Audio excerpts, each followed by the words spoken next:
Test 5. You will hear a number of different recordings and you will have to answer questions on what you hear.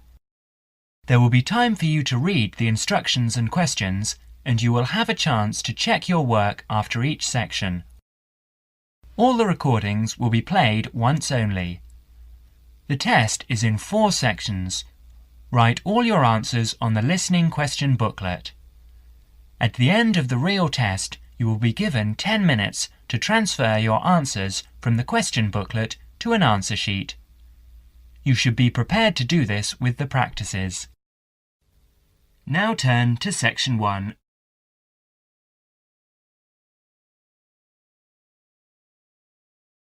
Section 1. In this section, you will hear a conversation between Rachel and Caesar. They are discussing a field trip for the following week. First, you will have some time to read questions 1 to 10.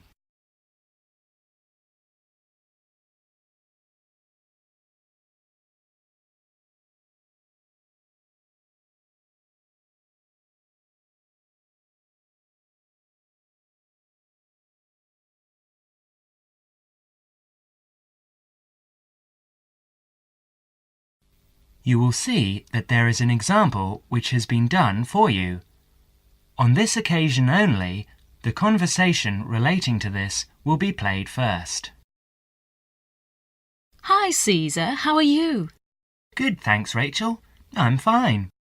I was going to ring you tonight, so it's a good thing I've run into you. I wanted to remind you about the field trip, the 2-day field trip next week.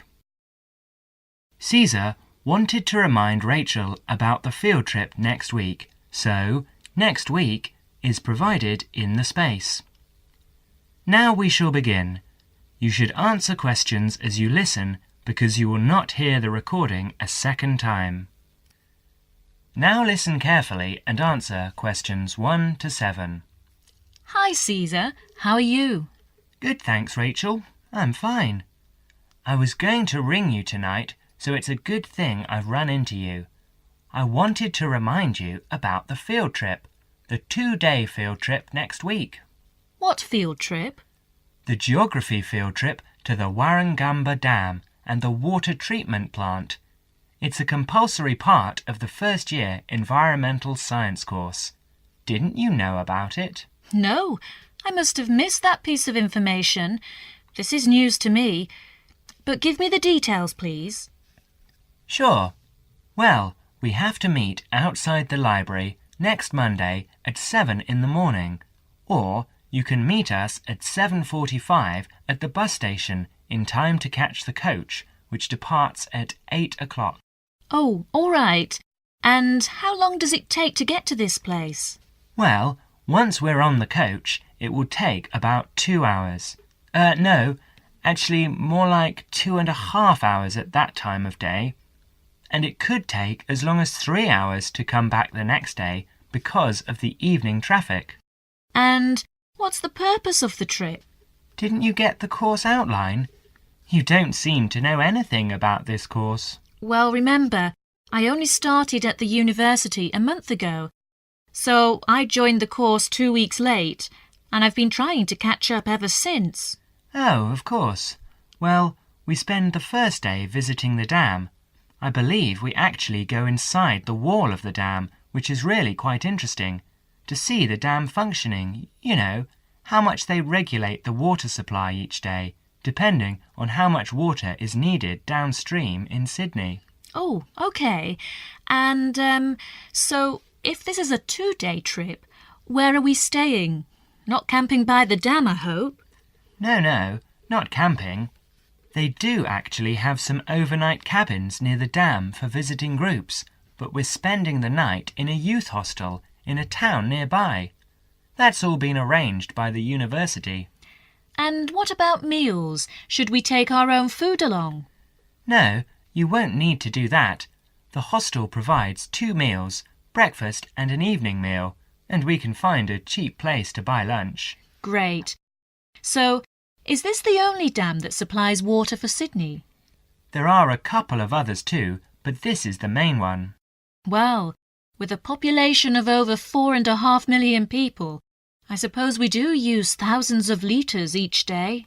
Absolutely. In fact, according to my notes here, they pump the water through something like 20,000 kilometres of pipes and canals and store the water in 262 service reservoirs. And each day we use enough water to fill 600 Olympic swimming pools. Now you will have another chance to look at questions 8 to 10.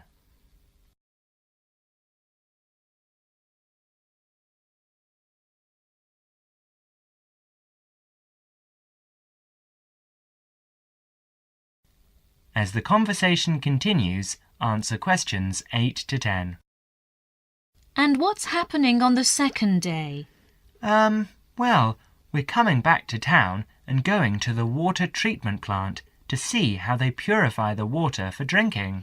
Oh, that should actually be quite interesting. I'll bring my camera.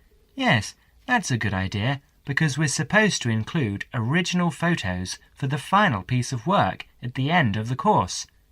And make sure you bring a notebook and pen or pencil. OK, I'll do that. You'll probably need some good walking shoes and spare clothes too, and I would recommend that you bring a waterproof coat of some sort, because the chances of it raining are pretty good next week. And a hat, perhaps. Sorry, no. I draw the line at a hat. Fair enough. And by the way, do you have a mobile phone? I do, actually. Well, bring that along, because that way we can keep in touch more easily. Provided that mobiles work up there, of course. That's a point. Do I need a map? No, I wouldn't bother. We won't need to do any map reading. OK then.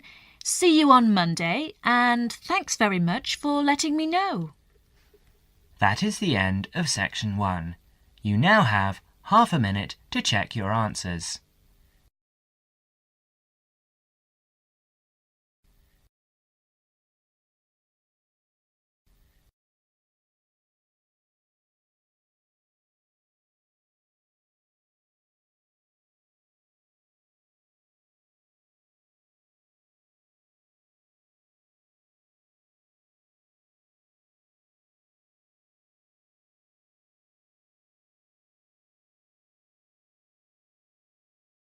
Now turn to section 2.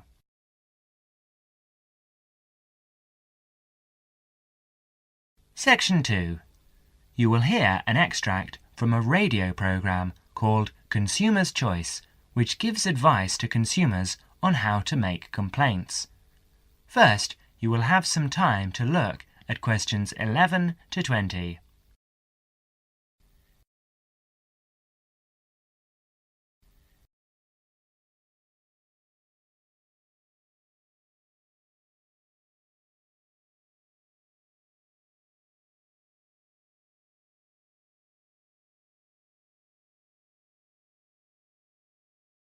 Now listen carefully and answer questions 11 to 15. Hello everyone! Welcome again to Consumer's Choice, which is the last in our present series. Isn't that right, Wendy? Yes, that's right. But we'll be back again after summer break with a new series. We'll tell you more about that later. But first, in today's programme, we start off with the missing photographs. We'll tell you a story of Miss Patty Ching, one of our listeners. We'll tell you how she has qualified for our Consumer of the Month award with her determination. Dennis? Thank you, Wendy. Well, Miss Patty Ching went on a holiday to Europe last month. This was her first ever trip abroad, and one for which she'd been saving for 10 years. Her tour took her around 12 countries in 21 days, and being a keen photographer, she took lots of photographs. 10 rolls of film, to be exact. About 360 photographs. When Patty got back home, she gave all her photos to top-class photo services for developing, and they vanished. She never saw them again. Of course, she was furious with the company and complained. They apologized and offered her compensation, 10 free rolls of film. This made her even more angry, and she rejected this completely inadequate offer and asked for $2,000. The company refused her request, so Patty wrote them a letter telling them to pay up in 10 days or she would take them to court. She received no reply, so she did take them to court. But 2 days before the case was due to be heard, she received a check for $2,000. Top Class had obviously made their minds up on how the judge would decide. Patty's case provides a lesson to all of us. If we want our rights as consumers, we've got to fight for them. So for her determination and spirit, we name Patty our Consumer of the Month. Now you will have another chance to look at questions 16 to 20.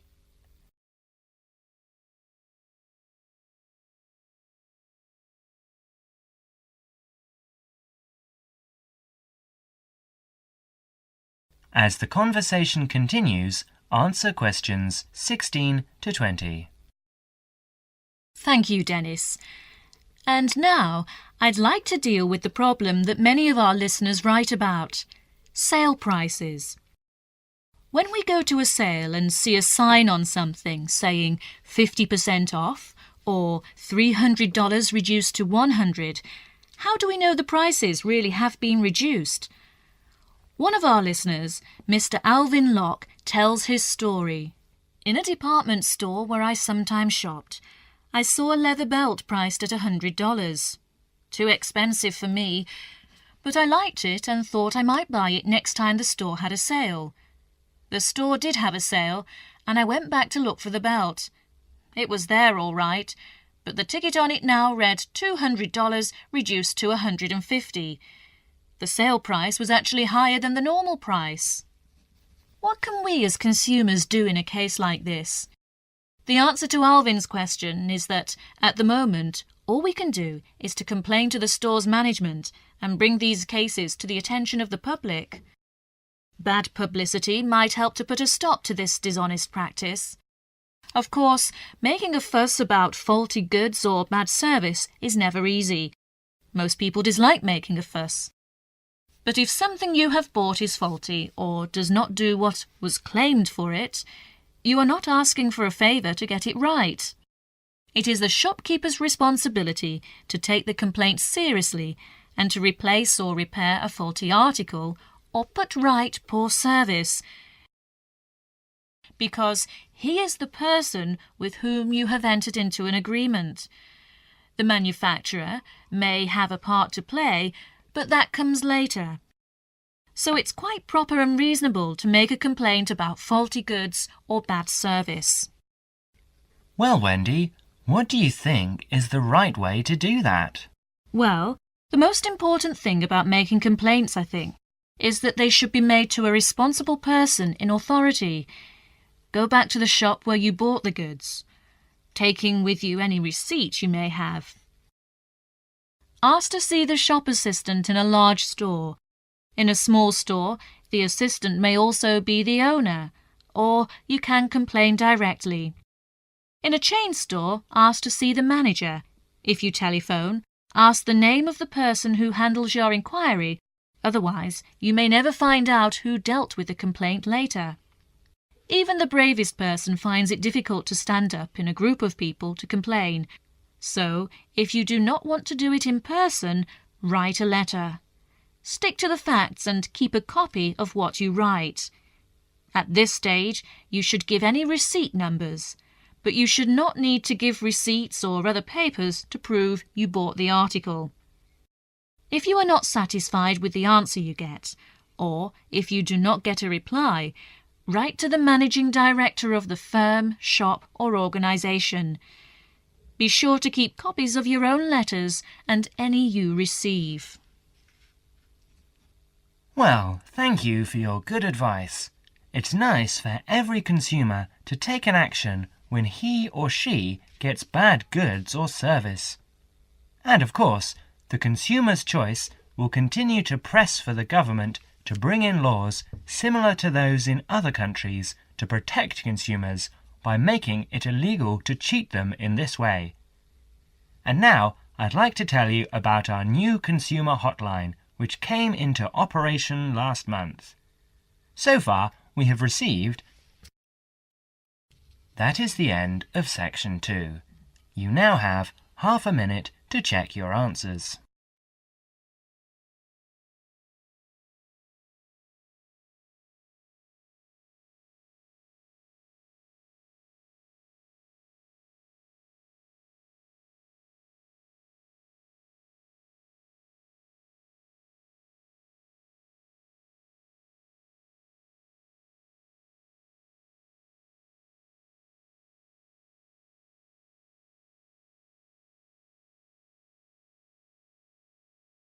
Now turn to section 3.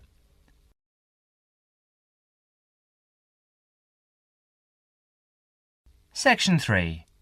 You will hear Dr. Richardson discussing the requirements of a course and the writing of an essay with a student. First, you will have some time to look at questions 21 to 30.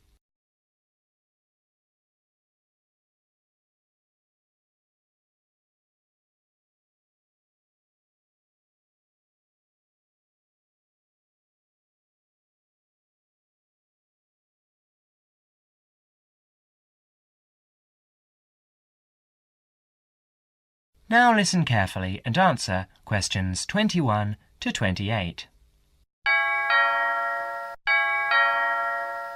Enter, please. Good afternoon, Dr. Richardson. Good afternoon. You're David Simons, is that right? Yes, I've got an appointment to talk about the course requirements with you. Fine. Now, why don't you take a seat over there and I'll just get some details from you. First, can I have your home address and your student number? That's 15 Market Avenue, Hornsby, and my student number is C97H85. OK. Now, I see here that you've already completed 18 credit points, but that you haven't done the Screen Studies course, which is normally a prerequisite for this course. Why is that, David? Oh, the course coordinator gave me an exemption because I've worked for a couple of years in the movie and television business, and they considered my practical experience fulfilled the same requirements. Fine. Shall we go over the course requirements first, and then you can bring up any queries or problems you might have? It might be most useful to start with a few dates. The final examination will be in the last week of June. That's the week of the 23rd. But the final date hasn't been set. It should be the 25th or the 20th, but you don't have to worry about that yet. Before that, as you can see in your study guide, there are 3 essay assignments and some set exercises. I'll deal with these first. These set exercises are concerned with defining concepts and key terms. They do have fixed answers, not in the wording, but in the content. To that extent, they're quite mechanical and provide an opportunity for you to do very well, as long as your answers are very specific and clear. Yes, I see there are about 20 terms here. How long should the answers be?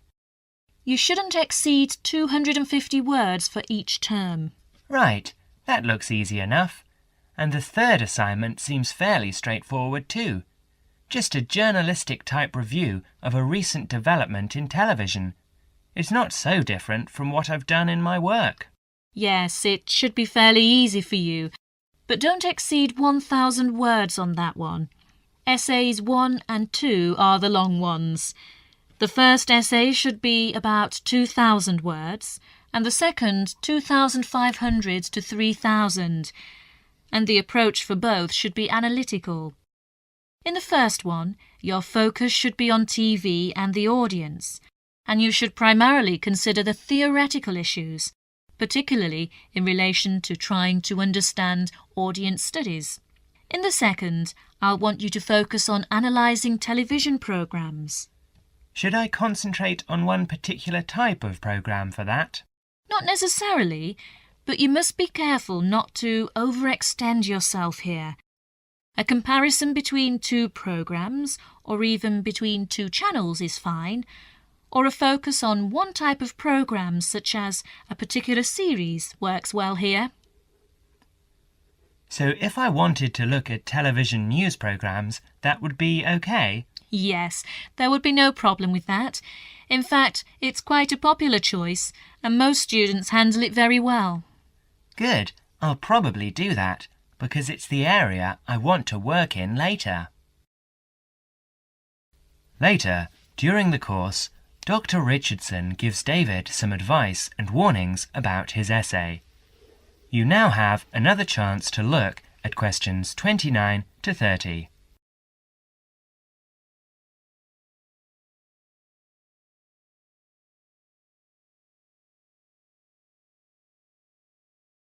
Now listen to the second conversation and answer questions 29 to 30.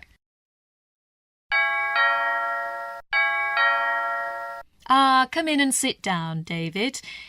You wanted to talk to me about your second essay, is that right? Yes, Dr. Richardson. I just want your comments on what I'm planning to do.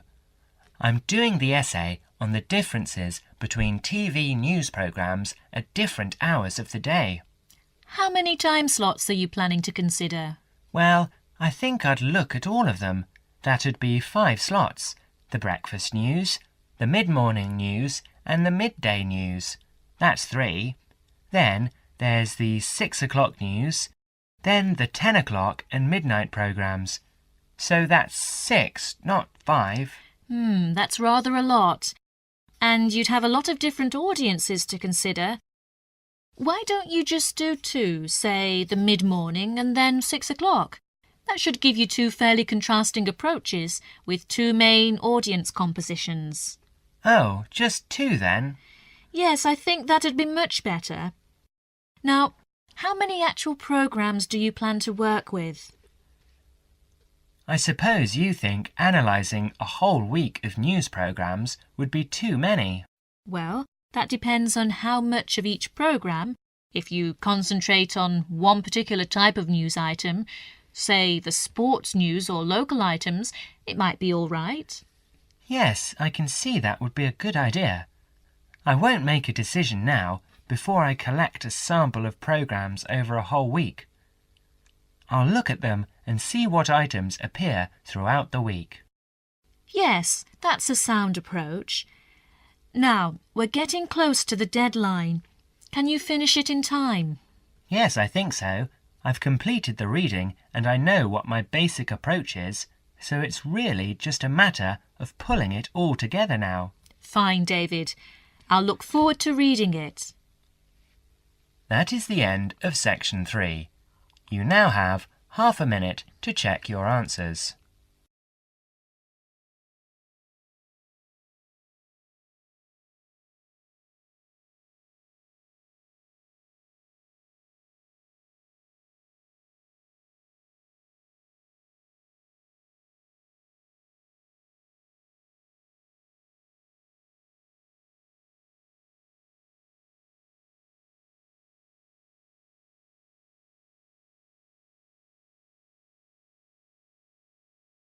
Now turn to section 4.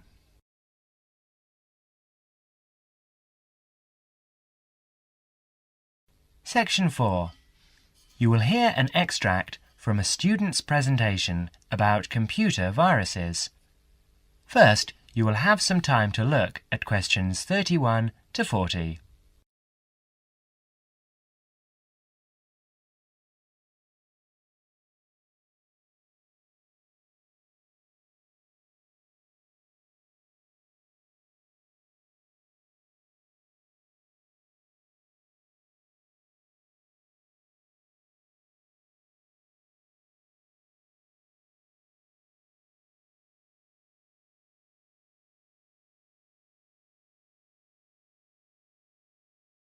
Now listen carefully and answer questions 31 to 40. Well, good afternoon. Last week, we were looking at the positive effects that computers have had on our society. This week, we'll talk about one of the negatives, computer viruses. In today's session, John Upton will be sharing some of the findings of his research project. So, over to you, John. Thanks. Mr. Yardley asked me to talk to you about the project I did from last term. Actually, it's really very rewarding to do this research project about computer viruses. Okay, so what is a computer virus? Well, it is a software program that has been designed, tested and released by a human programmer with the single intention of corrupting and destroying useful programs. Put in simple terms, it's a way of causing lots of trouble for ordinary people just to be a nuisance. It's known as a virus because, although it's not a biological organism, it functions in a similar way, in that it seeks out a host, that is, a body in which to live and multiply, your computer, with the end result of destroying that host. Let's go back 50 years. In 1949, in the early days of computer technology, John van Neumann presented the first model of a computer virus program in his paper, Theory and Organization of Complicated Automata. Soon after this paper was published, we find reference to a game known as Core Wars. Core Wars was initially created for intellectual entertainment by 3 Americans working on large mainframe computers. Remember, in those days computers were the size of a couple of rooms.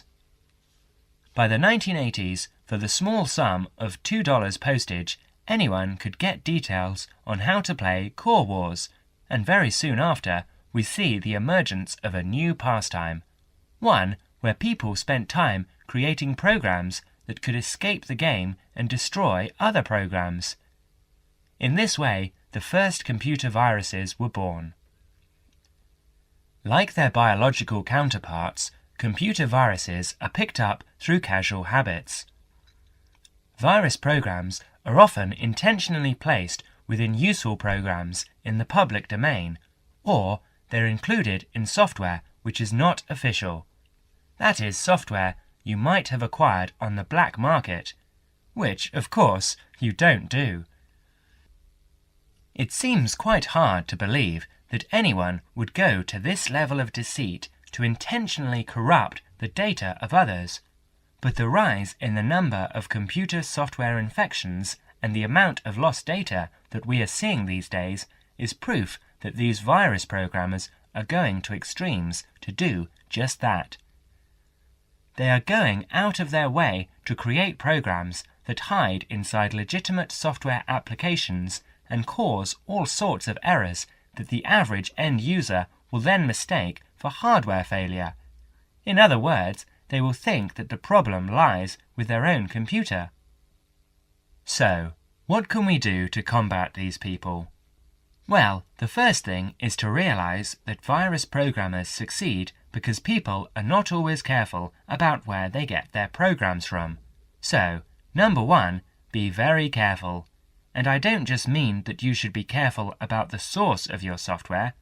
You also need to take care with emails and avoid any messages which are suspicious looking. For instance, a message that says, "I love you," or "Win $50. So, the second golden rule is avoid trouble. Now, there are other things we can do to protect ourselves. We can try to find out exactly how the viruses work, how they accomplish their aims. In other words, we need to understand them. And, of course, there is a good selection of antivirus software available on the market now, as well as on the internet, to combat the virus plague. So another way of protecting ourselves and our computers is to be well prepared. And, before I leave you, let me just say that if you ever run into one of those virus guys, tell them what you think of them. That is the end of section 4. You now have half a minute to check your answers.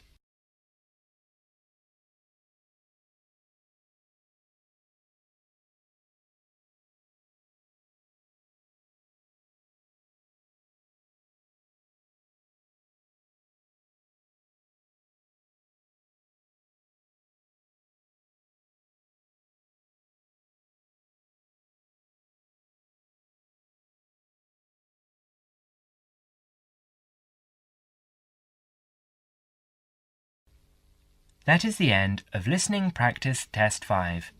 At the end of the real test, you will have 10 minutes to transfer your answers to the listening answer sheet.